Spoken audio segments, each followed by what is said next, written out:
هي الحلقات تحفظني بآيات من القرآن، هي الحلقات تملأني بحب المصطفى العدنان، هي الحلقات تحفظني بآيات من القرآن، هي الحلقات تملأني بحب المصطفى العدنان، وأخلص نيتي دوما لرب واحد ديان بروح ملؤها طهور. Sure Talaq tefsiri 1. ayetinden başlayıp okuyayım inşallah. Bismillah, elhamdülillah ve salatu ve selamu ala Resulillah.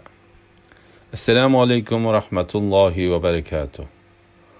Dövende diktanlağa İbn Kathir rahimahullah'ın Kur'an-ı Kerim tefsiri Uygurca tercümesi Talaq suresi 1. ayetinden başlayıp okuyayım inşallah. Euzu billahi mineşşeytanirracim. Sure Talaq Medine'de nazil bo'lgan 12 ayet. Bismillahirrahmanirrahim. Nihayeti şefkatlik ve mehriban Allah'ın ismi bilen başlayman.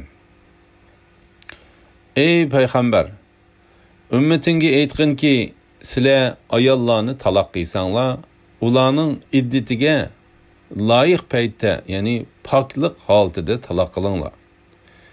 Nesep aralashib ketmasligi uchun iddatni sananglar. Rabbinglardan qo'rqinglar. Ularning iddati to'shmag'icha ularni uylaridan chiqarib etmanglar. Ularmi uydan chiqmasin. Ular faqat ochiq fahisha qilsalar, ondan hadni ijro qilish uchun chiqadi. Ular faqat ochiq fahisha qilsalar, ondan hadni ijro qilish uchun chiqadi. Ana shu Allohning qonunidir. Kimiki Allohning qonunidan alqib ketadi ekan, u o'ziga zulm qilgan bo'ladi. Sen bilmaysanki, Alloh shuningdan keyin, ya'ni taloqdan keyin biror ishni maydonga keltirishi mumkin. Ayolini poklik holatida taloq qilish, uni uydan chiqarib etmaslik va iddatini sanash to'g'risida. Alloh taolo sharafga va hurmatga ega qildirish yuzasidan oldi bilan payg'ambar alayhissalomga, ondan butun ummatga xitob qilib mundaq deydi. Ey payg'ambar, ummatingga aytqinki, sizlar ayollarni taloq qilsanglar, ularning iddatiga loyiq paytda, ya'ni poklik holatida taloq qilinglar. İmam Buxoriy mundaq rivoyat qildi. Abdullah ibn Umar ayolini hayzlik holatida taloq qilgandan keyin bu ahvolni payg'ambar alayhissalomga ma'lum qildi. Payg'ambar alayhissalom buni anglab nihoyat qattiq achchiq keldi. Ondan mundaq dedi. U ayoli bilan yenishsin. Ondan u hayzdan poklangan, ondan qayta hayz ko'rib poklanganga qadar uni emredi saqlasın. Shuningdan keyin u ayolini taloq qilmoqchi bo'lsa, ayoli pok holatda uni yaqinchilik qilishdan ilgari taloq qilsin. Ana shu g'olib va buyuk Alloh taolo buyurgan poklik holatdagi taloq qilishdir, dedi. İmam Buxoriy va Muslim rivoyat qilgan hadisda payg'ambar alayhissalom mundaq degan. Ana shu Alloh taolo ayollarni taloq qilishga buyurgan poklik holatdir. İmam Muslim İbn Jurayjdan Abu Zubayrning mundaq deganligini rivoyat qildi. Azzaning ozod gardisi Abdurrahman ibn Ayman ibn Umardan bir odam ayolini hayzlik oltida taloq qilgan bo'lsa, sen bu vaqtda qanday qaraysan deb so'radi. Men ularning so'zlariga quloq silib turgan edim. İbn Umar uning savoliga, men payg'ambar alayhisalomning zamonida ayolimni hayzlik holatda taloq qildim. Umar bu ahvolni payg'ambar alayhisalomga ma'lum qildi. Payg'ambar alayhisalom u ayoli bilan yenishib olsin, ayoli hayzdan pok bo'lgan chaqda ondan uni taloq qilsin yoki amrini saqlasin deb buyurgan edi, deb javob berdi. Ularning iddatiga loyiq ularning iddatiga loyiq paytda, ya'ni poklik holatida taloq qilinglar. Bu oyat haqida Abdulloh mundaq deydi. Ya'ni ularni poklik holatida bir to'shakda bo'lishdan ilgari taloq qilinglar. Ibn Umar, Ata, Mujahid, Hasan, Ibn Sidin, Qatada, Maymun ibn Hayyan, Muqatil ibn Hayyan, Ikrima va Zahhak qatorliqlarmu bu oyat haqida Abdullahning so'ziga o'xshash so'z qilgan. Ali ibn Abu Talha ibn Abbasning bundaq deganligini rivoyat qiladi. Er kishi ayolini hayzlik holatda taloq qila olmaydi. Ayoli poklik holati tug'anda navoda u ayoli bilan bir to'shakda bo'lgan bo'lsa, taloq qila olmaydi. Faqatla ayoli hayz ko'rib, ondan hayzdan poklanganga qadar uni taloq qilmaydi. Ayoli pok bo'lgandila ayolini bir taloq qildi. Ikrima mundaq deydi. Ayolining homildor bo'lganligi oshkori bo'lsa, eri u ayolni taloq qilsa bo'ladi. Er kishi ayoli bilan yaqinchilik qilgandan keyin ayolining homildor bo'lganligini yoki homildor bo'lmaganligini bilmay turib taloq qilishga bo'lmaydi. Shunga fiqh-shunaslar taloqning hukmlarini bekitib, uni sunnat bo'yicha qilingan taloq va bid'at bo'yicha qilingan taloq deb ikki turga ayirdi. Sunnat bo'yicha qilingan taloq deganimiz er kishi ayolini poklik holatda uning bilan munosabat o'tkazmasdan taloq qilish yoki ayolining homildor bo'lganligi oshkor bo'lgandan keyin taloq qilishdan iboratdir. Bid'at bo'yicha qilingan taloq bir taloq kishi ayolini hayzlik holatida yoki u pok bo'lgandan keyin uning bilan bir to'shakda bo'lib, uning homildor bo'lganligini yoki bo'lmaganligini bilmay turib taloq qilishdan iboratdir. Fiqh-shunaslar sunnatmi emas, bid'atmi emas, 3-chi xil taloqni bekitib chiqqan. Bu taloq kichikligidan hayz ko'rmaydigan yoki yashinib qilib hayz ko'rishdan to'xtagan ayolni va nikohlangandan keyin bir to'shakda bo'lishdan ilgari qo'yib etmoqchi bo'lgan ayolni taloq qilishdan iboratdir. Nasab orlashib ketmasligi uchun iddatni sananglar.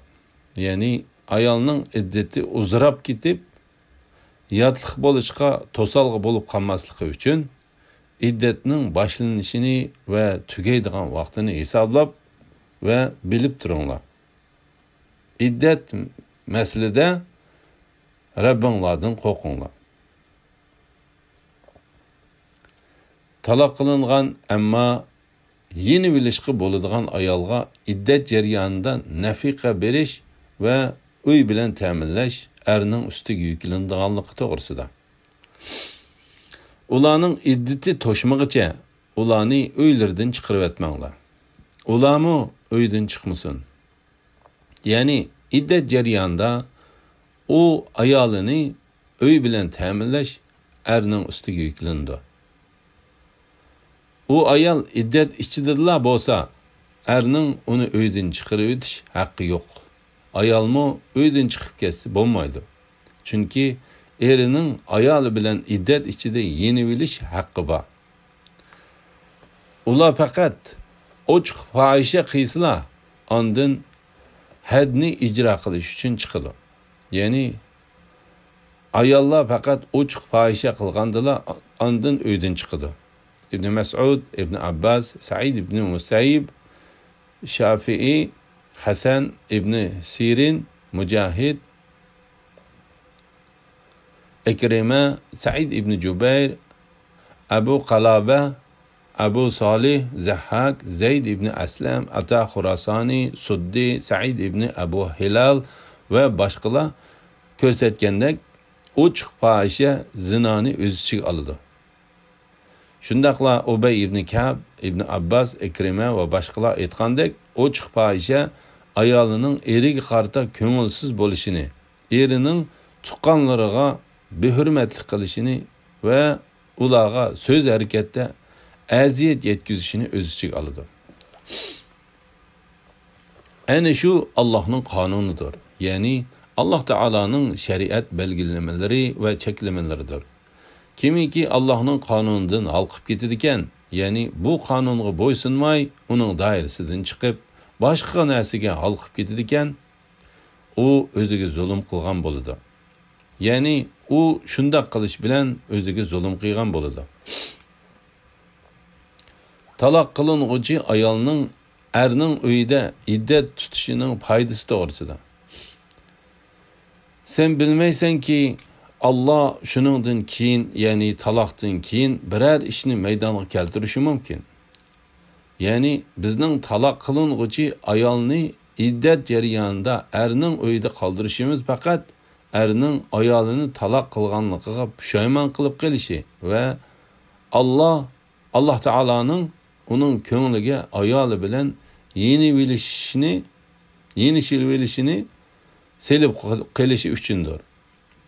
Shundaq bo'lib qolsa, u ayoli bilan nihoyat osonla yenishalaydi. Zuhri Ubaydulloh ibn Abdullahdan Fatima binti Qaysning mundaq deganligini rivoyat qildi. Bu oyat yenish qilib bo'ladigan taloqni ko'rsatdi. Sha'bi, Ata, Qatada, Zahhak, Muqatil ibn Hayyan va Savri qatorliqlarni shundaq deb ko'rsatgan. Yeni bilishqi bo'lmaydigan taloq qilingan ayolni nafiqa va uy bilan ta'minlash erning ustiga yuklanmaydiganlik to'g'risida. Salaf ulamolaridan bir qism olimlar va ularga ergashgan olimlar yenish qilib bo'lmaydigan taloq qilingan ayolni uy bilan ta'minlash vojib emas deb ko'rsatdi va bu qarishi uchun Fatima binti Qays Fahriyaning hadisini dalil qildi. Vaqa mundaq. Bu ayolni eri Abu Amri ibn Hafiz 3 taloq qilib edi. Uning eri Yamanda bo'lib, ayolining yanida emas edi. U Yamanda turib, ayolining taloqini avatib berdi va o'ziga vakil qilgan kishi orqali ayolining nafiqasi uchun arpa avatib berdi. Arpini ko'ygan ayol vakil bo'lib kelgan odamga xafa bo'ladi. Vakil Allohning nomi bilan qasamki, sizga nafiqa berish bizga vojib emas, deydi. Shuning bilan bu ayol Payg'ambar alayhisolamning qishig'i berib, ahvolni ma'lum qiladi. Payg'ambar alayhisalom bundaq ahvolda sizga nafiqa berish eringizga vojib emas, deydi. Imom Muslimning rivoyatida Payg'ambar alayhisalom sizni uy bilan ta'minlash eringizga vojib emas degan va u ayolni Ummu Sharik degan ayolning uyida iddat tutishga buyurgan. Keyin yana mundaq degan. Ummu Sharik sahabalarimning og'ziga chiqib qolgan ayoldir. Siz Ibn Ummu Maktumning qishida iddat tuting. U ko'zi ko'rmas odamdir. Siz uy ichida kiydigan kiyimlaringiz bilan ozoda yura olasiz. Imom Ahmad mundaq rivoyat qiladi. Payg'ambar alayhisalomning: "Ey Qaysning qizi, men qarang.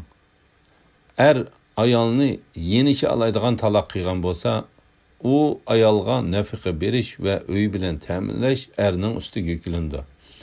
Agar ayolni yenish qilib bo'lmaydigan taloq qilib etgan bo'lsa, ayolni nafiqa va uy bilan ta'minlash erning ustiga yuklanmaydi. Siz eringizning uydan chiqib, falon ayolning uyiga o'rinlashing, dedi. Ondan Payg'ambar alayhisalom: "U ayol boshqalarning og'ziga chiqib qolgan ayoldir. Siz Ibn Ummu Maktumning uyiga tushing. U ko'zi ko'rmas odamdir. Sizni ko'rmaydi", dedi. La ilaha illalloh. Abu Qasim Tabarani Amir Sha'bining mundaq deganligini rivoyat qildi.